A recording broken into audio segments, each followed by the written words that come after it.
And Intuitive did a really good job, and they went for the boom style robot, whereas Computer Motion at the same time went for an open screen and the modular robot, which was actually bed Really? mounted. Yeah, Okay, it's I a know computer. nothing about this company. Did it? Oh, I'm right. So assuming it failed. Yeah.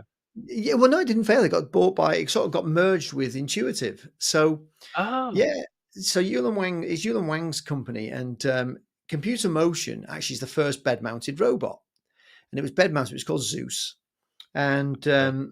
it was an open console, and they actually did the first telesurgery, which was the Lindbergh procedure, which was Jack Moresco who did that just before 9/11.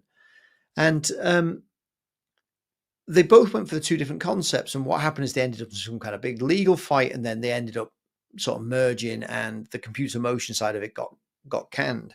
That's Yeah. why I still believe that Intuitive is going to one day come out with a bed mounted ASC robot, because Yeah. they know that. So they've built internally, because it was from a project, a research project that was built, and they built it internally. If you look at other companies, you have to look at what their motives are. So, a Mhm. J&J or a Medtronic, they sort of poo-pooed and laughed at the robots a little bit when they first came out. Who's ever going to use a cardiac robot, which is what Intuitive was, Yep.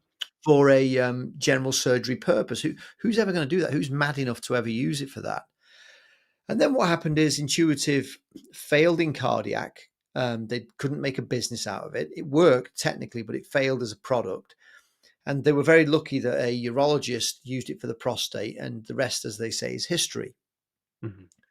But as it was doing prostates, neither Medtronic or J&J are really that bothered about urologists. They don't do a lot with urologists, maybe for some different neobladder reconstruction and things like that, but not a lot. So as long as they were staying with the urologists, it wasn't affecting their business.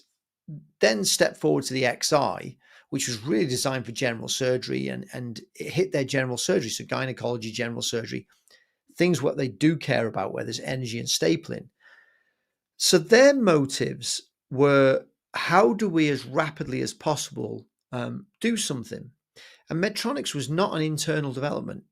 It was Okay. actually, so they went to Germany, they went to DLR, which was part of the aerospace robotics, and they did a deal with DLR there for a system, which again was a bed mounted system. You can go and see the old Interesting. DLR. Yeah, you can go and see the old DLR robot. And that got taken in with an internal program, and then it morphed into Hugo, what it became Hugo.